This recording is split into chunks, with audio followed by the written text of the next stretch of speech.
हुजरा शाह मुकीम से आपको खबर दें कि डोला मुस्तकीम रोड पर पुलिस और डाकुओं के दरमियान फायरिंग का तबादला हुआ है। एक डाकू हलाक, 2 फरार। मजीद जानते हैं हुजरा शाह मुकीम से अपने नुमाइंदे मोहम्मद अफजल कलिया से। जी बिल्कुल, हुजरा शाह मुकीम की हदूद डोला मुस्तकीम रोड पर पुलिस और डाकुओं के दरमियान फायरिंग का तबादला।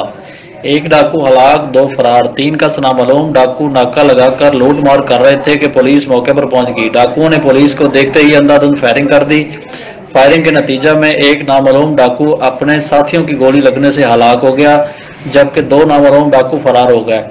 तर्जमान पुलिस के मुताबिक पुलिस की भारी नफरी ने इलाके को घेरे में ले लिया है। फरार होने वाले डाकुओं की तलाश जारी है। जी।